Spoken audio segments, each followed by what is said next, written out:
Great. The recording is on. So welcome to Talking Data Equity for Friday, October 2nd. And my name is Heather Krause. I'm the founder of an organization called We All Count. And We All Count's focus is figuring out ways to align the data work that we do, with the values and the lived experiences that each project is trying to center. And one of the things that we do here at We All Count is we host a weekly gathering called Talking Data Equity. And that's what this is. And if this is your first time, welcome. We are so excited you're here. And if you've been here before, welcome back. You're a really important and valuable parts of the community. And what we do at Talking Data Equity is a little bit different each week, but what's the same about each week is that it's an informal, come as you are gathering where anybody who's interested in improving the equity in their data work is welcome to attend and listen and ask questions and make comments and share examples.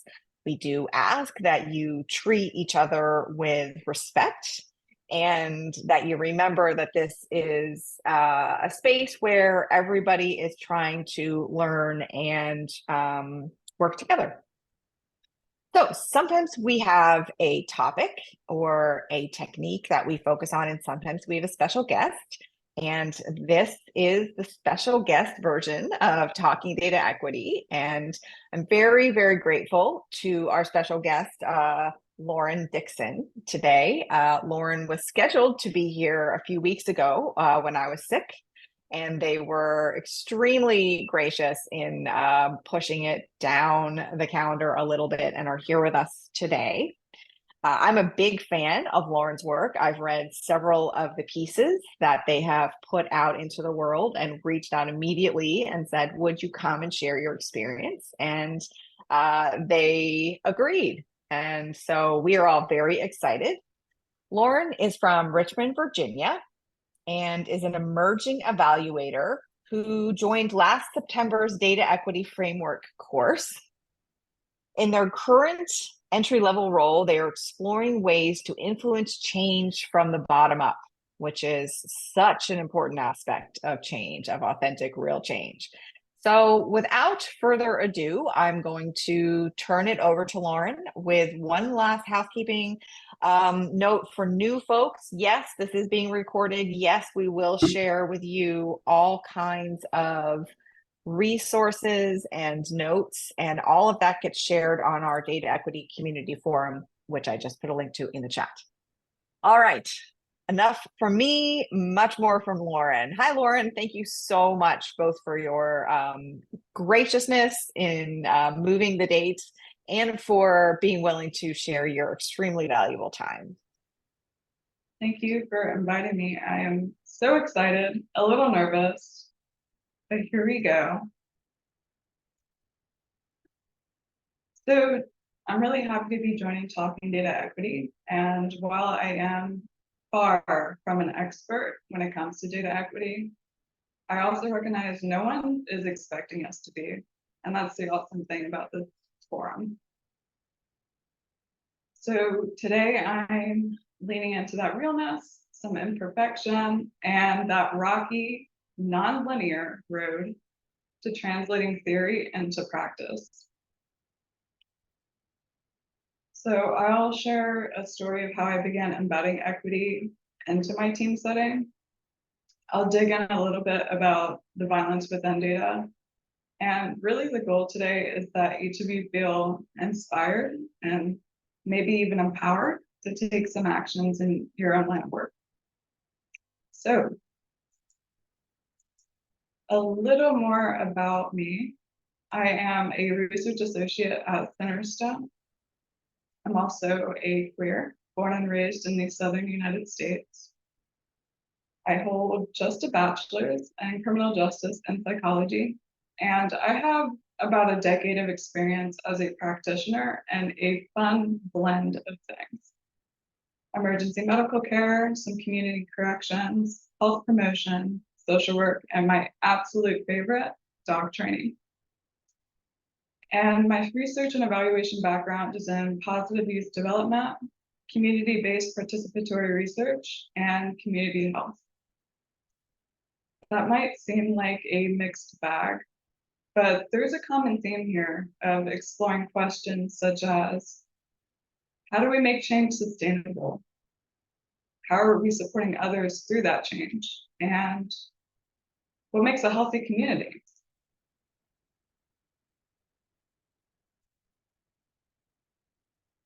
To ground what I am about to share, I also wanted to share my personal definition of data equity. To me, first and foremost, it's about challenging the belief that a researcher is an outside observer or that data is objective. When I started moving towards that belief that data is not objective, it naturally called for more intentionality and awareness towards the context. That was context not only about myself, but also the area that I was operating in, the choices that my team was making, and also events that are contributing to the systems that I interact with today. So data equity to me is about that awareness and a responsibility. My actions have the potential to harm or to benefit the community that I wish to serve.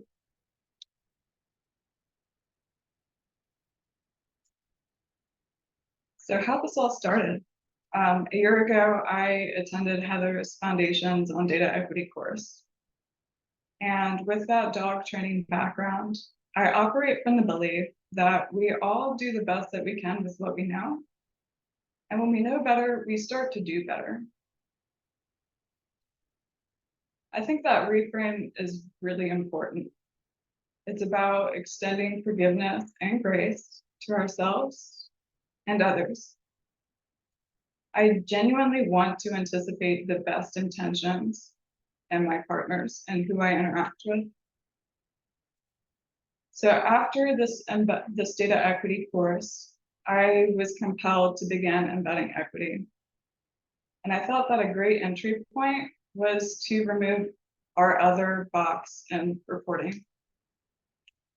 Or in the graphic here, a compromise of explaining who we were describing and other. So I wanted to begin with a detour into the why here.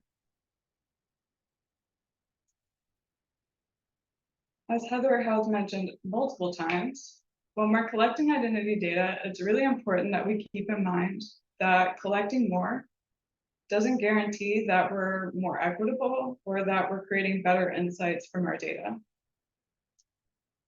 So when we're choosing what we're going to collect, it's really important that we pause and we consider the why, the who, and the how of our data.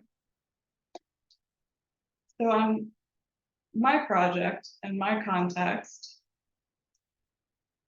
this data existed because our funding source wanted us to collect identities that fell outside of the gender binary.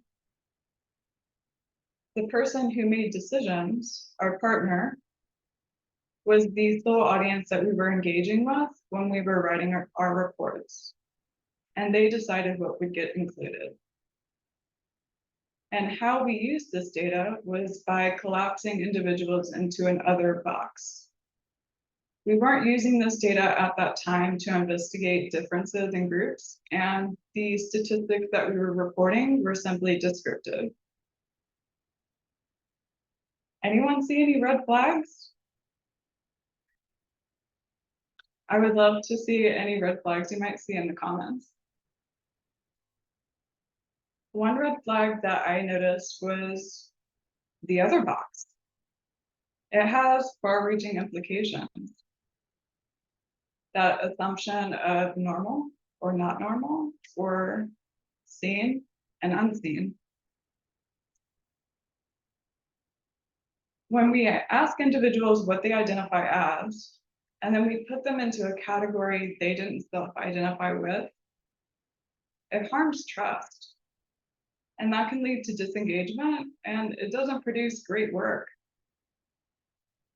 And Another red flag here that I'll point out is that we were only engaging one part of our audience. And that audience did not consist of the community or the people who are contributing their time and effort to provide this data.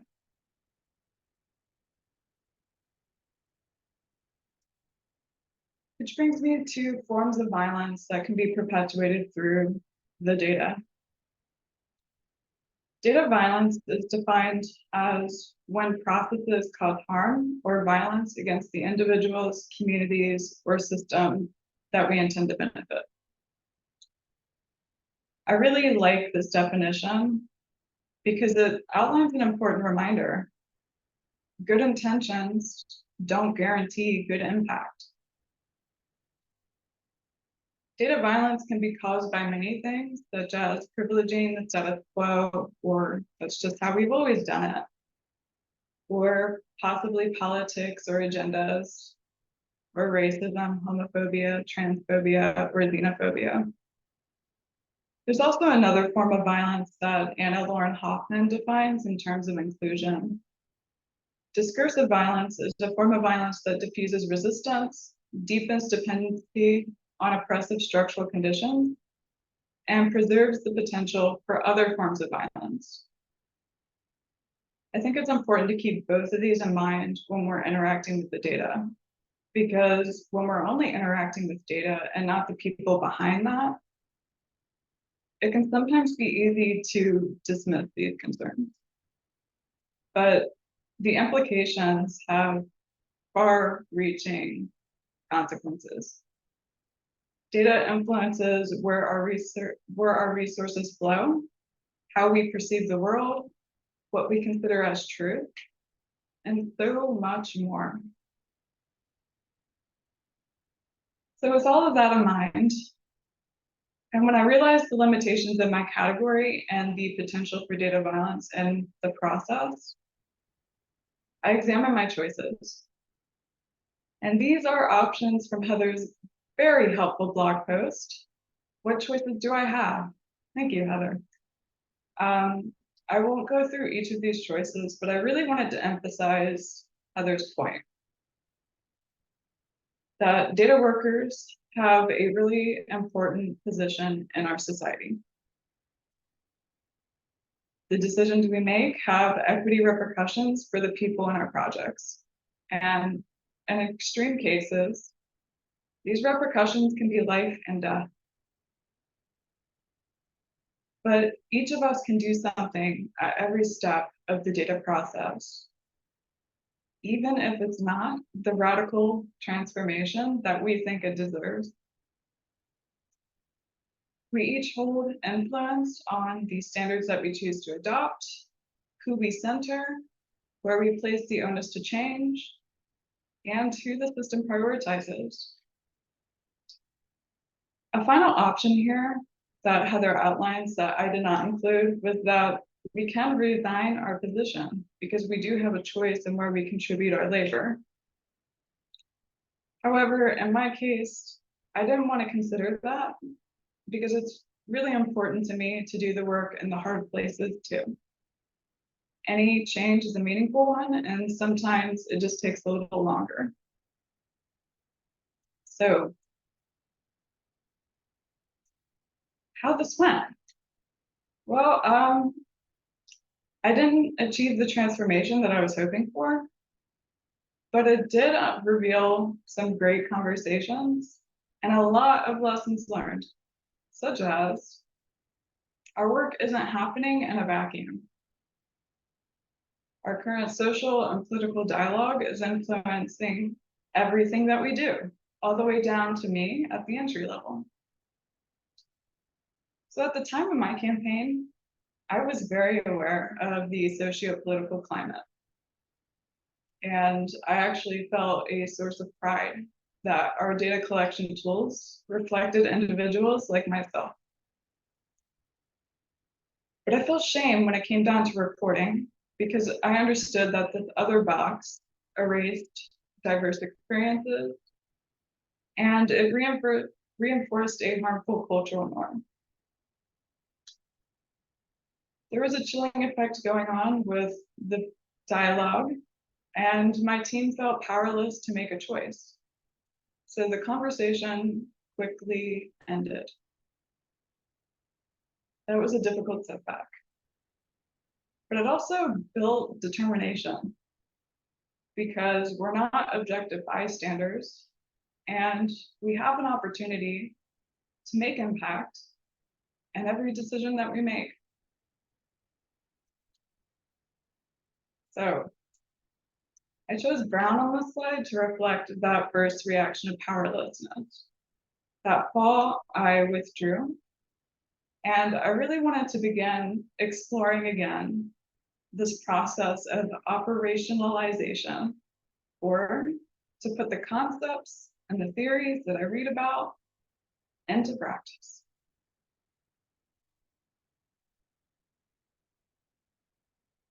So the first part of my theory of change was spheres of influence, and I would forgive you if you just rolled your eyes at me, because I was familiar with this and I ignored it for years. The spheres of influence are incredibly important. They can be used to build our resilience, to prevent burnout, and to identify where the bounds of our power lies or where others began. So when I started this whole process, I was really headstrong about affecting change from the top down because I wanted to see the impact and the results. And it makes sense. Our culture does value the products more than the process. I now know that the process is much more effective and it's sustainable when we begin by implementing those changes within our own sphere, and then we scale them up. So I identified there was a choice in my response. And with time, I pivoted to find gratitude and where my power does lie. And in this case, it lies in the personal work.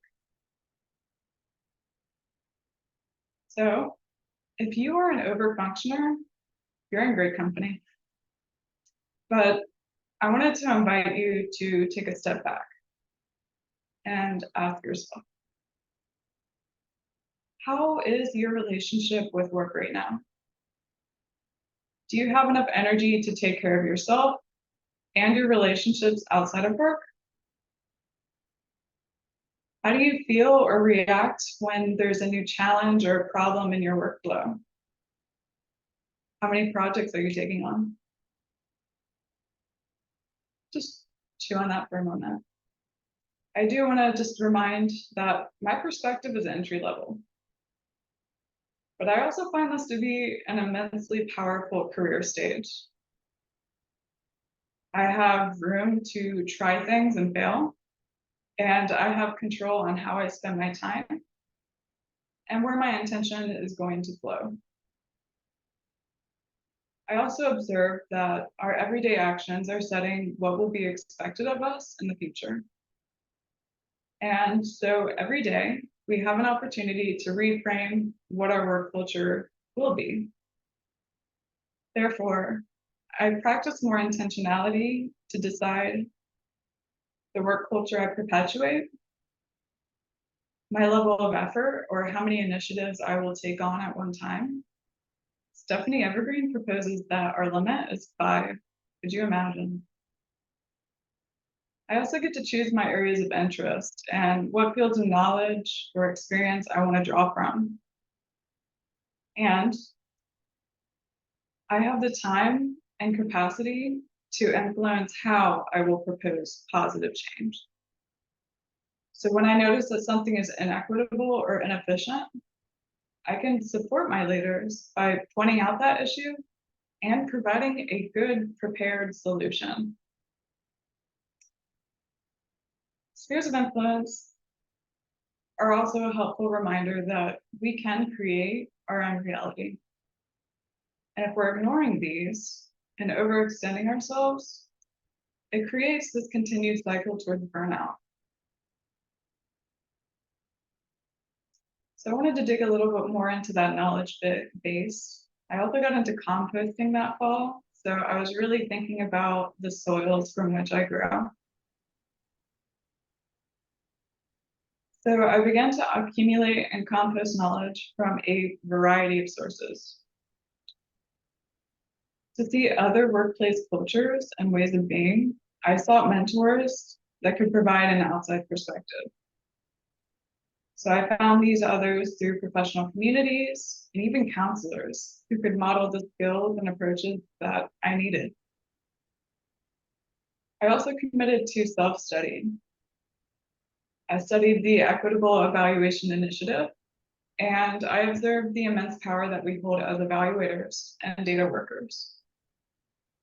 That the questions that we ask determine our future. And digging into the data equity framework, I realized there's implications to every decision we make, including whose experience and view we decide to center when we're asking our questions. And again, where we put the onus to change. Heather's blog was so helpful in finding a pathway forward. She provides countless free resources and this wonderful community to support others through embedding equity in their work. But I also want to pause and reflect on emotions at this phase. In this phase, I was angry. And I thought that this reactivity could sustain my mission until I was introduced to Cherie Tang. Measuring love is what I'd like to refer to as the second part of my theory of change. This brown paper reminded me that in times of hate or intolerance, our work really needs to be tethered by love. Cherie says that learning to love is a radical and conscious act of resistance. It enables us to break silos and to build communities that sustain our work without the cost of destroying ourselves or overextension. And so Cherie provides a method of measuring love in 12 dimensions so that we can continually go back and reflect on where we are in this process. So I just described taking a step back to self-love. I took account of my values and how I could act in integrity towards them, and a critical analysis of my own thoughts and behaviors in that other box campaign. My fight was not against a other box on a report that is not shared.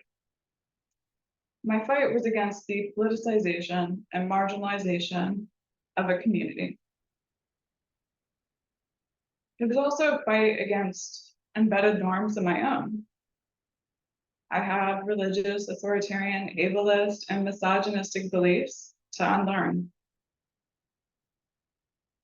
I'm accustomed to code switching and respectability politics because there is a comfort and a certain privilege of allowing other people's assumptions about conformity. And there are also countless news articles that drive fear, that implicitly tell us that invisibility and silence is safe. But we all have one life and a whole lot of choices. And while this talk is kind of uncomfortable, a little scary, I choose to lean into it because compliance and silence isn't guaranteeing safety. So that's part of ongoing self-care, of identifying, interrupting, and challenging embedded norms. It helps maintain reflexive boundaries so I can hold a space for my own self while uplifting others. And once I took care of the personal, I noticed some changes in how I engage in the work. When I was operating from anger, there was also a fear that someone would tell me that I couldn't continue this work or that I would be reprimanded. So I was staying small, doing things on my own, wasn't open to feedback. But when I began to center the work on love, I gave myself permission to do this work because it's a journey independent of outside forces. And I also found that my capacity to extend love to others grew. This veil of anger lifted, and I could see that we were all navigating a new evaluative and socio-political context while also managing our relationships and our personal lives. It's a really stressful time. So, better organized in my own thoughts and actions, and when I felt confident that I could hold the space, I reached out to my co-conspirator, Isis West, and we created a framework and an invitation to our team to begin a small community of practice. This was the first way that I could provide support and solidarity to my team and my manager. And Cherie says that when fused with power is like a sword, with a sharp, able blade to get to our purpose. In this community forum, I see what love fused with power can be, and it's really exciting. But I do have to circle back to my campaign, because this work also encouraged me to step into discomfort and to deeply listen to others. And while sometimes our culture tells us that being wrong is a bad place to be, being right, not worth the cost of diminishing your relationships. Things are rarely black and white. You can both be right, and it is so much more valuable to look for those areas of agreement. So when I was preparing for this speech, almost a year after this Other Box campaign, I came to a realization. My ethical dilemma was not, does someone's preference to marginalize this group outweigh our professional standards? My real quandary was, does the potential benefits of inclusivity outweigh its potential harms? And in this, I found a little bit of agreement with my partner, because ongoing developments made me deeply reflect on initial convictions. I was wrong. I was misguided by an assumption that inclusion is absolutely everything. The moral of this story is that more does not always guarantee equity, and there are potentials for the data to do harm. It would be great if we could represent everyone, to be able to uplift and investigate those diverse experiences and create new norms in reporting. I genuinely wish that I could, but if what I've shared thus far is relatable to your region, perhaps consider if that data is safe to be collected before you design the tools. This is highly contextual. There's no right or wrong answer, but you can ask yourself, do I know how this data will be used after my project ends? Does the potential benefits of this data outweigh its potential harms? And what actions can I take to minimize the harm and maximize the benefits? History has shown there is harm that can be perpetuated, supported by misused identity data. For example, census information was used to support the genocides that took place in Germany and Rwanda. So what can we learn from that history, and what role do each of us have in preventing future harms through data? That is something that I'm continuing to explore and to navigate, and I would love to continue that conversation in a moment. But I also want to talk about my team collaboration. So as I mentioned, I began to collaborate with my co-facilitator, Isis West, and we began a community practice. This was inspired by shaping evaluation through equity, love, and liberation, which was a AEA presentation by the Well Power team. Our first step was to create a recurring meeting where we could lead our team through applying the data equity framework and other professional development topics to our project. And I have to recognize and acknowledge that this was a really scary step to begin to incorporate others into the work and to make it larger. This map here shows states where diversity, equity, and inclusion legislation has been approved, introduced, or failed. So states in dark blue or red show a clear interest in restricting or limiting these initiatives. So the fear is not unsubstantiated, but our language is a really small barrier to overcome. Aaron Akuno, in their Fake Equity blog post, says that equity is not a tagline, it requires actions. So they suggest that if we are to use the term, we should try to describe the root cause and a structural barrier, and then define some actions.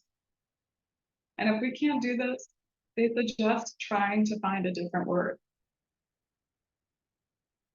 This tied back into Hoffman's definition of discursive violence to me. Because when we misuse a term such as equity, and we don't tie it back to actions to address these structural causes, we could be perpetuating some discursive violence, because the use of the word feels good and we are going to our goal, but we're also creating more difficulties in achieving that progress because we didn't identify an action to take. So we're left with nothing changed. And that enables that continued reliance on oppressive structural conditions and a potential for violence. And also, for non-evaluators in the room, Michael Quinn Patton is a giant in our field, and I personally love his singing. In a jovial April Fool's video, he compared evaluators to medieval jesters. Because we're parallel to those in power, we hold a certain trusting relationship, and our role is to speak truth to power in a way that will be heard. So all that to say, when we introduce this practice to our team and to any guest speakers, I emphasize that we can practice equity without saying the word, because our actions and our decisions speak louder. So the first activity that we did as a team were motivation touchdowns, which Heather has written about on We All Count. This was really important to us because at that time, we felt like we were just going through the motions and checking off boxes. And motivation touchdowns was the first time that I've seen an invitation to step out of that productivity mindset and be explicit and whose perspective we want to center, what our core motivation is, the restrictions that we have to navigate, and the rewards that we hoped for. This created a shared team mission and values and can be used as a decision-making tool. While we were exploring the restrictions that we were navigating, we also found it helpful to use the funding web, another tool by We All Count, meme not included. A funding web maps the flow of data, funding, and influence across our project. I found that it was helpful to identify the groups who have the most and the least amount of power in our project. And it made us deeply reflect on the differentials. The people who are the most engaged in our project, those who receive services, and those who provide that service, seem to hold the least amount of influence. And we also identified that while our team does navigate restrictions, we did have a scope of influence, and we weren't so powerless. Another thing that we did was review our scope deeply, because we weren't sure what the goals of our evaluation was at one point, and that can cause us to creep into disorganization, feelings of overwhelm, and distraction from what mattered. So we made a little evaluation model, logic model, and really we wanted to map where our efforts fit into the project and our specific outcome measures, or the data that we will use and that we will commit our effort towards. I also became really familiar with my profession's standards to ensure that I was acting in alignment towards those and that I could advocate on behalf of them. And the most important thing that we did was set aside and maintain a reflective practice space, because equity isn't a goal that can be just achieved and done with. It's an ongoing commitment. So in the team space, we're committed to holding a space for each other where we are reuniting ourselves from the personal and professional. We're removing ourselves from that productivity at all cost mindset. We're uplifting that diversity we have in backgrounds, experience, and expertise. And it's also how we express the commitment to be in relation to one another as we grow. This actually started as a team meeting, and it was an opportunity for all of us to practice facilitation. I really enjoyed it, and I learned that the role of the facilitator is actually space holder. It's to allow each person to share and to encourage the fluidity of that process. So a year later, I scaled this up and created a company-wide reflective practice space that's open to all levels of management. And so my current focus is in organizational capacity building.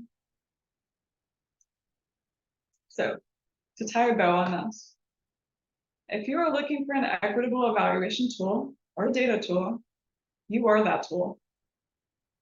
I didn't really understand what that meant a year ago, but I would say that it means that the work starts with you. So if you want to embed equity, you can always begin by turning inwards.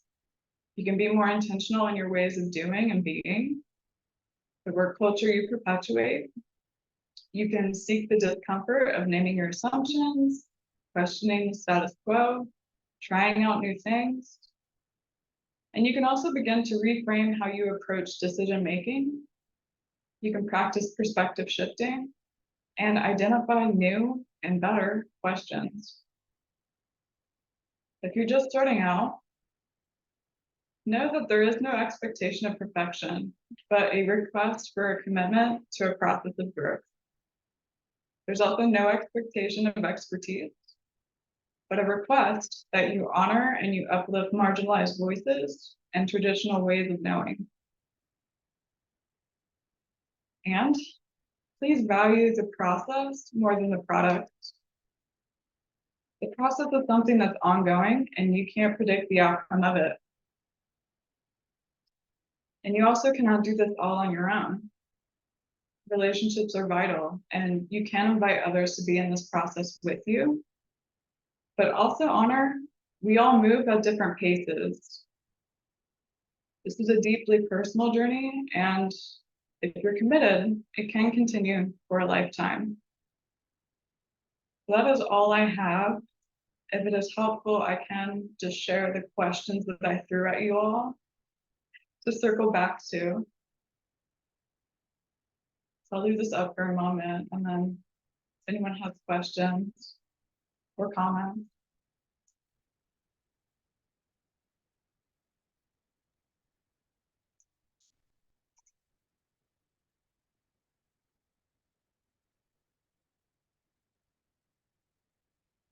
Thank you so much, Lauren.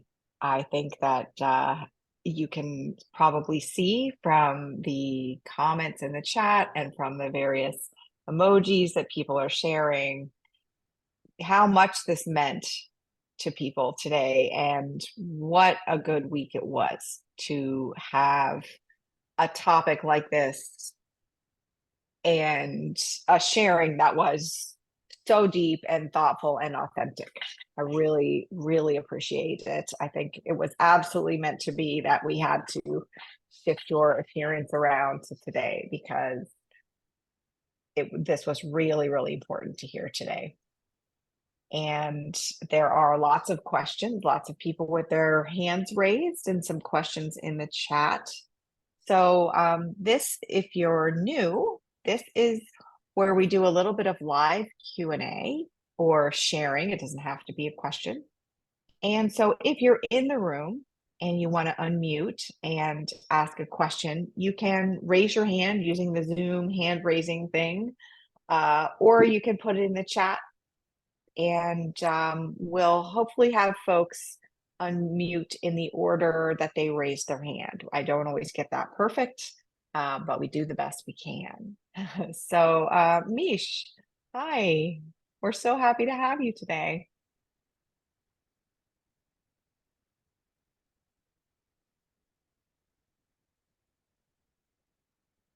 Mish. Hmm. Can anyone else hear Mish talking? I think she just came off of mute a second ago. Yeah, she did come off of mute, but I can't. So we see Mish is off of mute, but we can't hear Mish.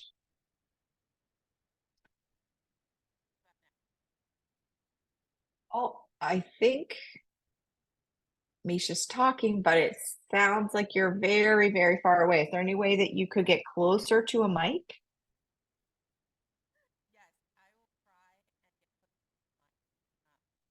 We still can't hear you, Misha. I'm so sorry.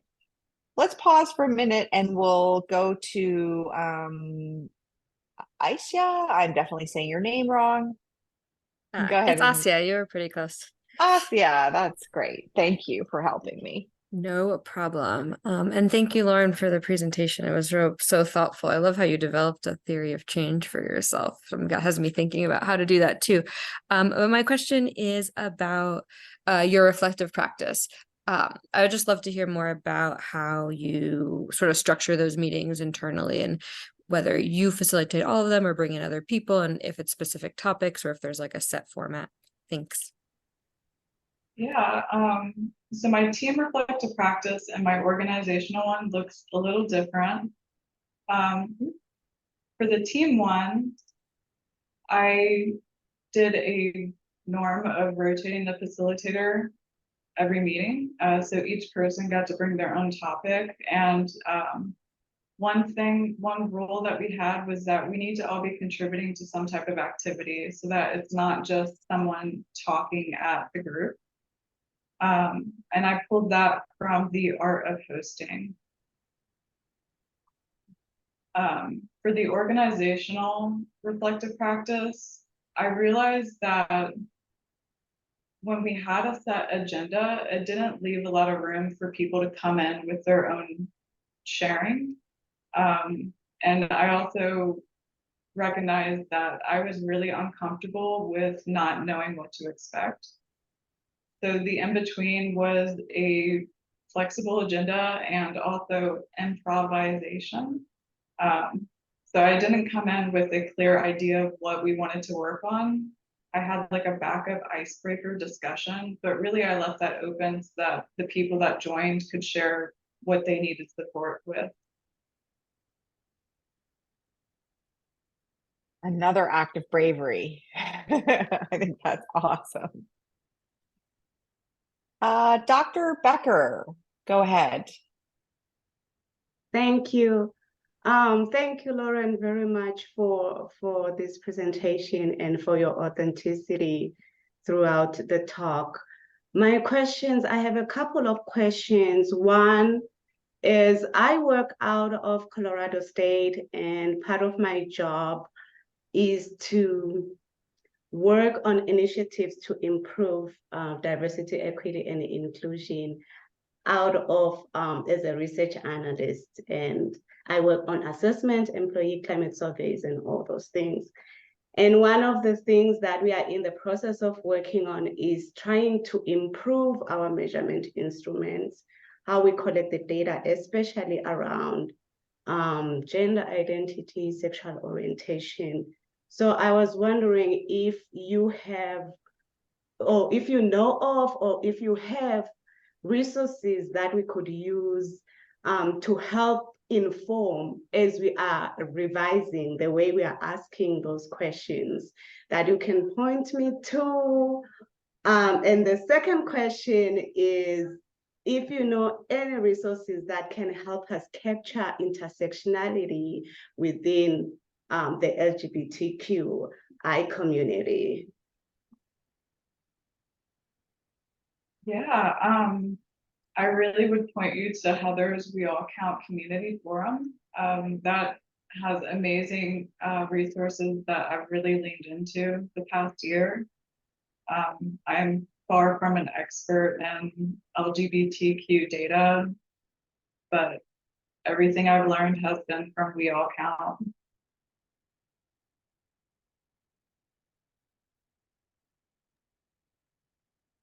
You're very kind, Lauren.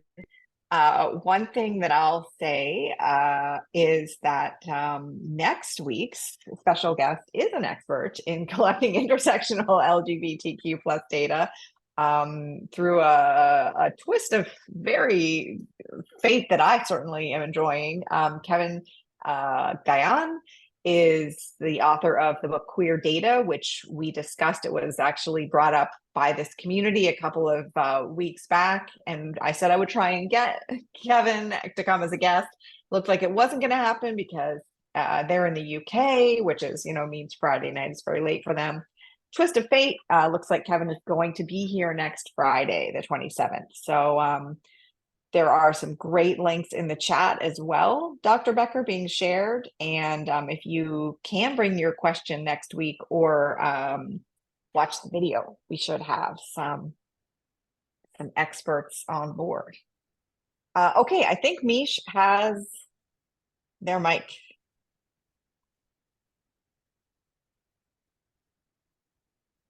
Oh no.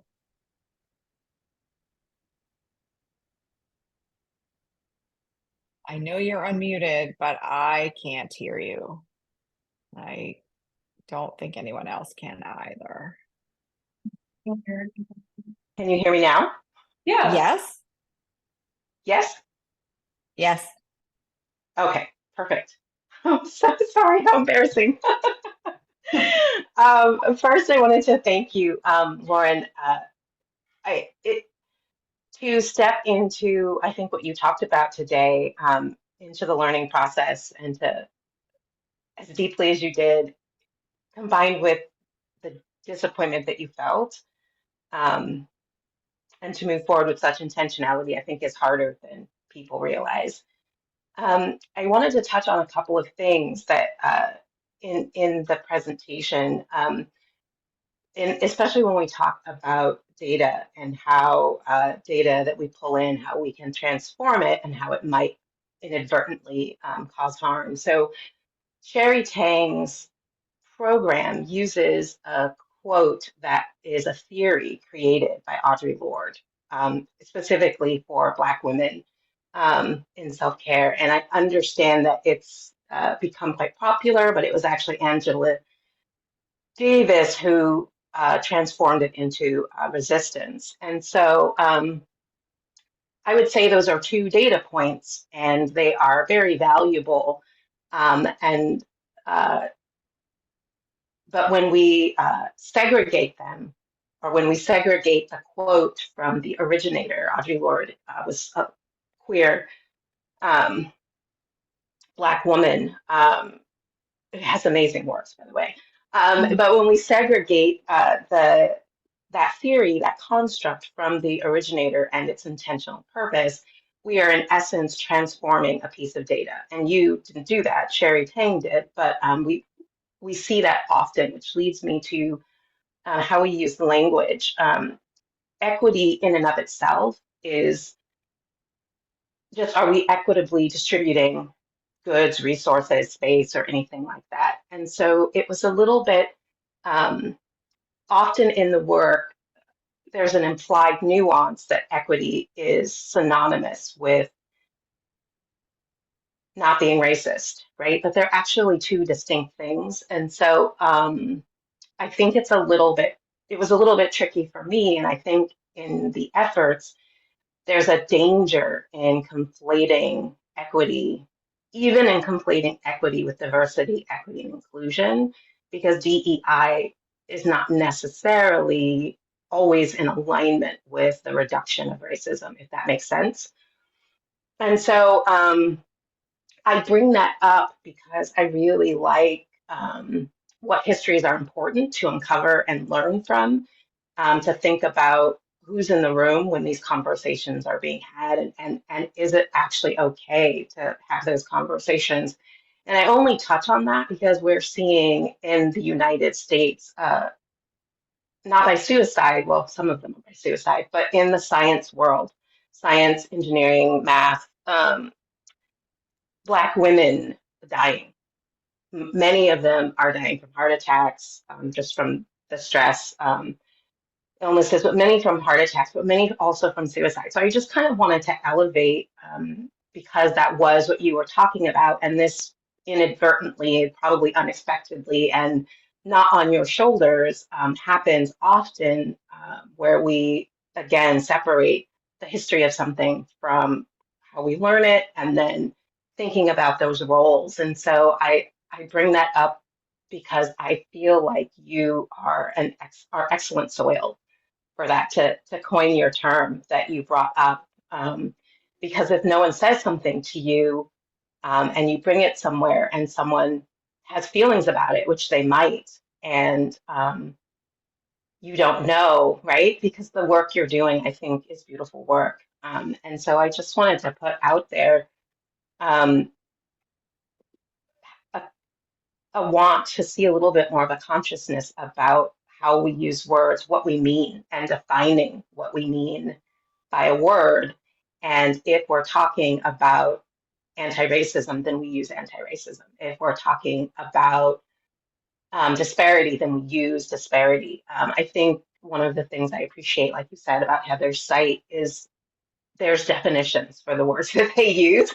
So when you go through the work, it's very clear what definition we all count as working through. So that's just my little bit. Thank you for bravely stepping out there, for sharing with us today, and for making spaces for people to have these very hard conversations. I really appreciate it.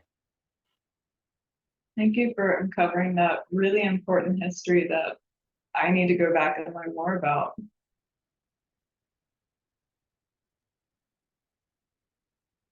Means we're so glad that we were able to get the technical bits worked out, because that's a really, really important voice that I appreciate you sharing. And I think that it is a very common recurring theme of the separation of, I don't really know the exact right terms, but origin and then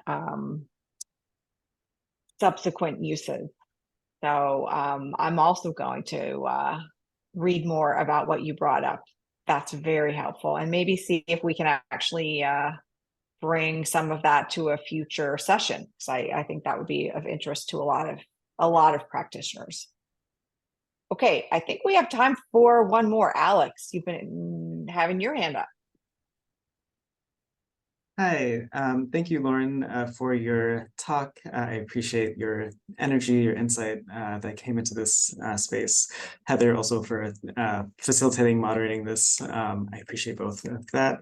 I don't have anything insightful to say, unfortunately. I do just have a very, it's sort of a granular question. And so if you don't have the answer, that's okay. But I do appreciate any, I guess, insight that you might have on approaches to this. I'll give this specific question, but maybe there's a general answer to this, about when it comes to asking things like gender identity, sexual orientation, what are the best ways to approach getting the full spectrum of things?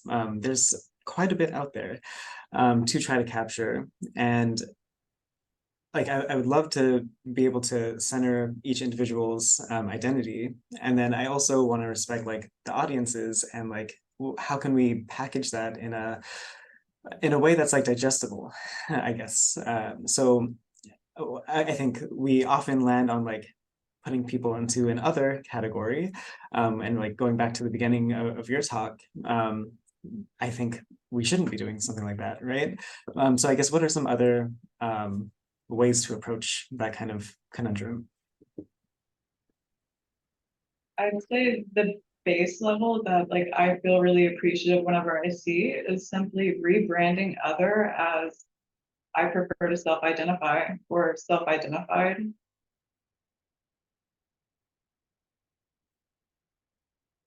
but I would also love to hear Heather's thoughts.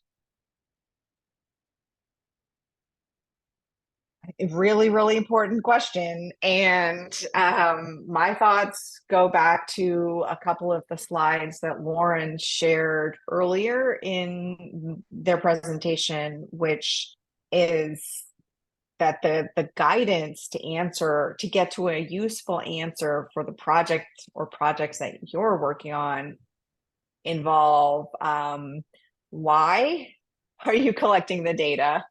What are you trying to measure? And whose lived experience are you trying to prioritize when you collect and use this data? Because the answer to those three questions is going to make a really big difference in what categories you choose and what categories you don't choose or may choose to offer in a,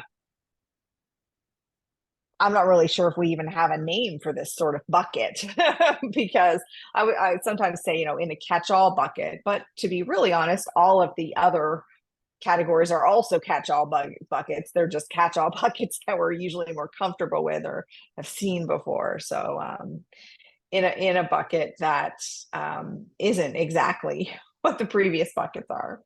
I would really love to just add, hi, I work at a community college in North Carolina, and we've Hi. bumped into this question before.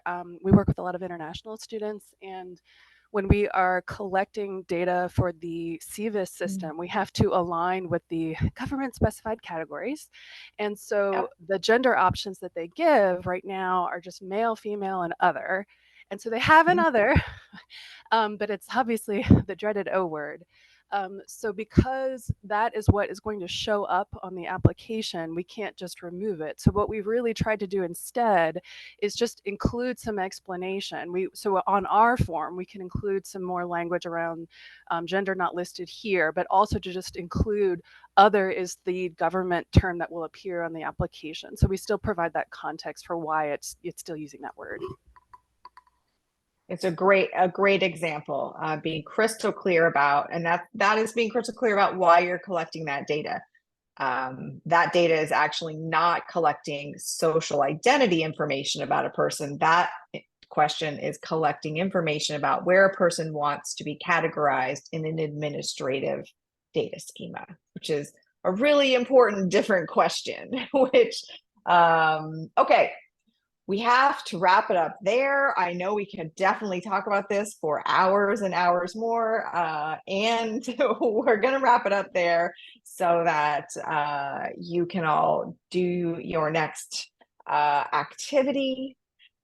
Lauren, I don't even have the words right now to say how fabulous your presentation was, how grateful I am that you both made the time and that you made the time twice. I'm really grateful for that. And I can tell you for sure from the messages that I'm seeing and from everything that's in the chat, how impactful and important your sharing and your presentation was. It's going to reverberate for quite a while. And we all look forward to hearing more about the things that you're working on and thinking about and the processes that you're engaged in. I really appreciate it. Thank you for holding space.